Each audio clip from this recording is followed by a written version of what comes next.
Hello and welcome to Innovative Indies, the show where we speak to independent filmmakers on how they're innovating the film industry. On this episode, we speak to Adam Nelson, who has directed a variety of feature and short films. Adam shares his views on regional filmmaking with tips and tricks on how filmmakers can use the approach to get their films made. Now then, let's chat with some Innovative Indies. What is regional filmmaking? It's filmmaking in different regions of the UK. I think it adds to the argument of diversity. It doesn't I'm not trying to take away from the good work people are doing to make filmmaking more diverse.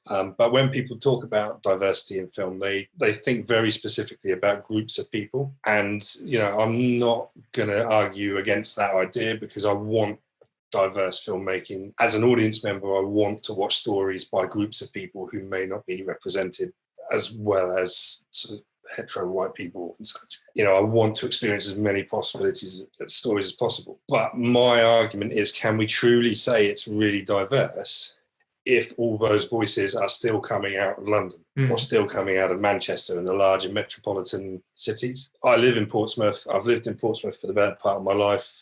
It's a very different place, both culturally and visually, from London. Mm-hmm. And the films that we can make here will then feel different and have different stories to tell than stories that are told in London where life is different. And I think it just adds to the diversity argument in that sense. Okay.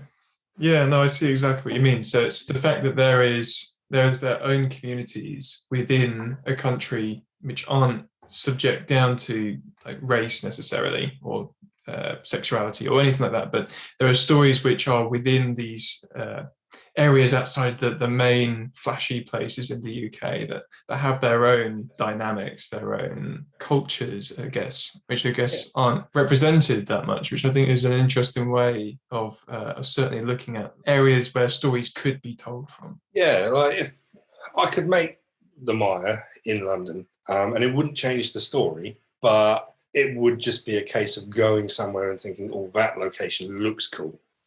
And I know that film's a visual medium, but working in Portsmouth, I can go somewhere and think, this location feels right as well as looks cool because I know Portsmouth and it's part of me and it's part of who I am.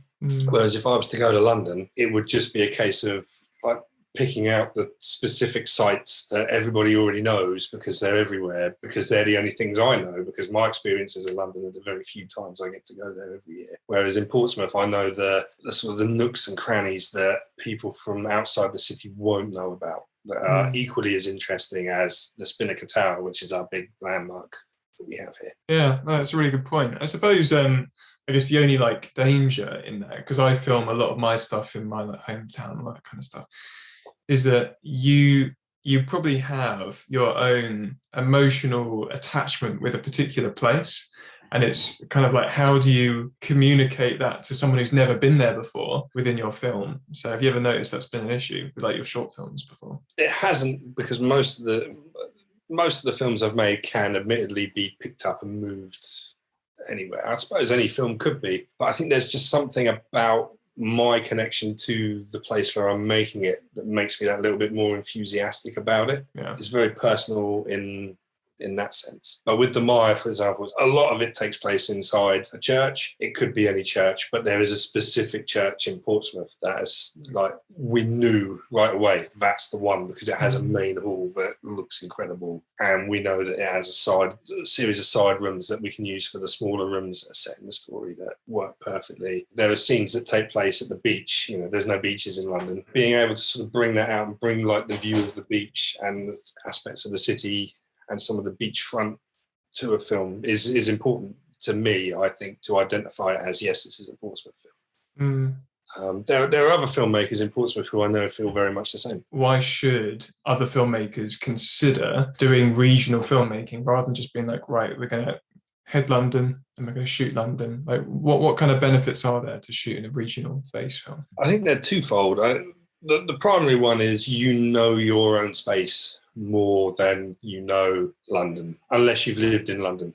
Yeah, that is your region. In London, then you're going to know more about it. But you kind of like, you know where you're from more than anything else. So you know those little places, those things, those places that look visually brilliant and also feel right for what you're trying to do and the tone of the story. But more importantly, it will expand filmmaking outside of the sort of central hubs. There's a chap I talked to on Twitter, and he's done some fantastic video bits about how filmmaking is centered in London because no one believes film is made elsewhere. So you don't get serious producers move outside of London because people think that nothing happens elsewhere. And I've been in networking events in London, and I talk about how I make films in Portsmouth, and people go, "Oh, we didn't realise people made films in Portsmouth." There's a company down here called Trash Arts who make 3 or 4 films a year and get them out there and get them made. So, you know, films are very much made here. And if we can sort of spread that out, then there's a chance that local businesses, local entrepreneurs, local investors will then put money into regional filmmaking and expand the film business as it is. Everything at the minute seems to be centralized around these certain hubs where money from the BFI kind of gravitates to. So you've got the London hub, you've got the Southeast hub, which is based in Brighton, you've got the Southwest hub, which is the one that I can apply for, but it's based in Bristol. Now, Bristol is like 3 hours journey away for me, so it doesn't feel close. It's easier for me to get to London than it is to get to Bristol. So it doesn't feel a part of who I am and what I'm doing. And it's very hard to convince people who aren't from Portsmouth to put money into a film in Portsmouth. You know, why would they? Yeah. You know, they don't know it. But if we can create a community, and if we can create an area, then we're more likely to convince local businesses and local investors to go, "Oh, okay, maybe there's something here. Maybe we can do this." And then the quality will go up, and then hopefully we'll get more returns. And then as a result, the industry as a whole in the UK will improve. Not just those sort of centralised bits that rely on the BFI or Film 4 or one of the other major groups that gives the majority of funding. It's kind of like you're bringing up the whole community. Like you said, like you could then not only build up from the filmmaking perspective, but then you could branch out to local companies who could then be more aware of it, that belief that there is more going on outside London. I find as well, when I'm trying to make something here, if you go to London and you want to make a film, then people are kind of used to that. And they're like, okay, it'll cost you blah, blah, blah, blah. Whereas I've gone into places in Portsmouth that are making a film. I think this is the right fit for it. I'd love to do it here. And they're like, "Oh, brilliant. We've never seen anything like this. Yeah, come on in." You know, if I want to film in a pub in Portsmouth, the cost is often lunch. Buy lunch from us and we'll stick you in a corner and you can do what you need to do. Because they don't see it very often. They don't see actual film productions. They just see the student films that are made by students here, and that has a very different feel to it than an actual film production and the way that moves and the way that rolls. The other thing as well, which I know that they've been trying to do in Eastbourne, which is sort of where I'm based, more or less, they've been trying to do film festivals down here as well. I know Portsmouth have got their own film festival, and I feel like that does a huge amount for building that awareness within the community, at least. I'm not sure if you've ever applied for like the Portsmouth Film Festival before. The Portsmouth Film Festival is a really weird anomaly.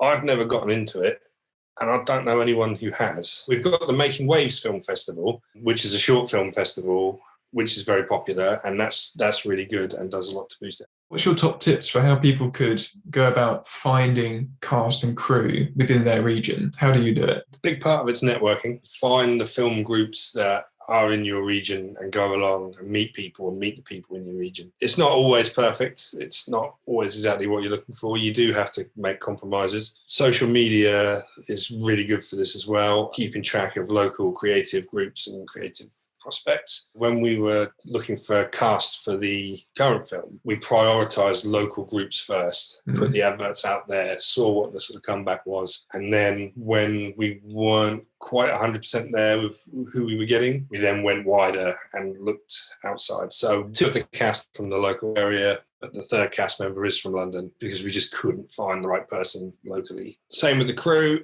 A lot of it comes from people that I've met or the producer Tom has met and has worked with before. The only difficulty we're having is a sound recordist. We're having to look for people outside. That's like the really tough one. But I've always found finding good sound recordists is quite hard. It often felt to me that it was the job that people wanted to do the least despite the fact that it's the most important job on the set and everything kind of rides on it. I know a great sound recorder called Chris. He did the sound on Emotional Motor Unit, and he's just like incredible. Like, you can give him the job and you know the work is going to be great and you don't have to worry about it. Because we're shooting the Maya really quickly, that's the type of person I'm looking for. I'm looking for someone who I can just say that I'm going to trust you to look after this, and that I'm not going to have any problems when we sit down to edit it. Yeah, absolutely. And I suppose that's also a top tip to anyone who's looking to be a part of someone else's regional filmmaking. Offer to be a sound recordist. Everyone's looking for them.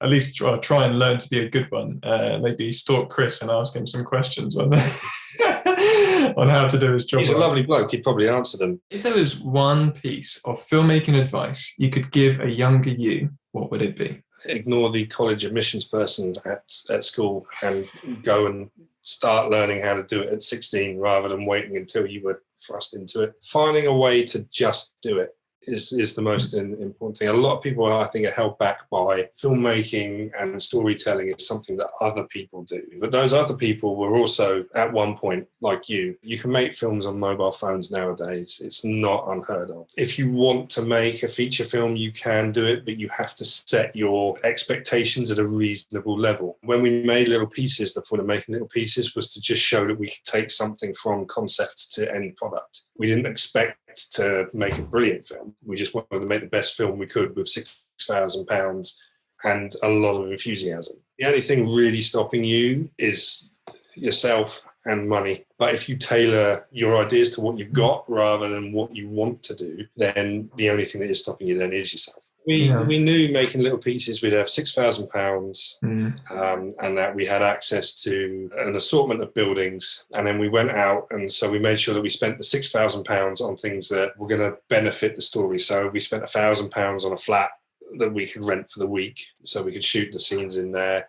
And we spent £500 renting an ice rink for the evening so we could get a lovely sequence in an ice rink. We didn't spend £5,000 making sure the actor had a trailer. When you're making films at that sort of starting out level, you've just got to know that everyone is probably eating pasta. If they're not prepared to do that, then they're not right for the film you want to make. And to try and find people who are. Yeah, no, all great advice there. And I think if I was a younger you, I'd be like, yep. That's a good idea. And I suppose for anyone who is currently in the situation that you're in, where it's like, oh, I know I'm halfway through a film studies degree, I'm sure in pretty much every university in the UK, there's some kind of society that does film projects. Because I know that quite a big thing in a lot of the larger universities is they each have like a TV station. They've got like a university TV station. If you haven't already, reach out to them and get your hands on a camera as soon as possible and give things a go. So there's loads of opportunity, and it doesn't have to be on your own, because I'm sure there's loads of other people in whatever establishment or situation you are in life. There's going to be other people out there wanting to do the same thing as well. Absolutely. And look,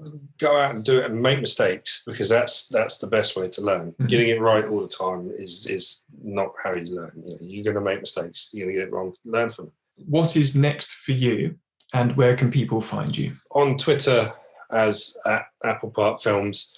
It is the company Twitter profile, but I really do treat it like it's my own. So there's a very kind of casual feel to it. It's not very business-like. I'm not constantly trying to sell people things. You can find Little Pieces and Emotional Motor Unit on Amazon Prime in the UK and the US. You can find I'm an Addict on Dark Side Releasing. They have the Blu-ray edition, or you can buy it on demand through their website. And what's coming up next? I'm directing a film called The Maya.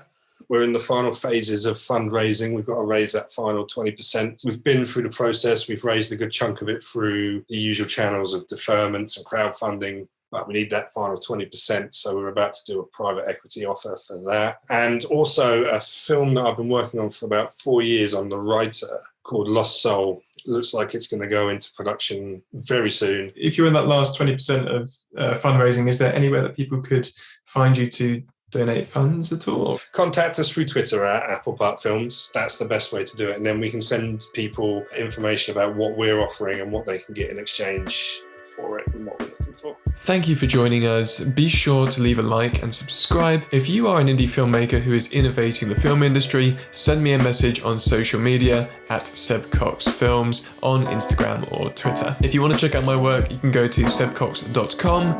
But for now, I'll see you next time.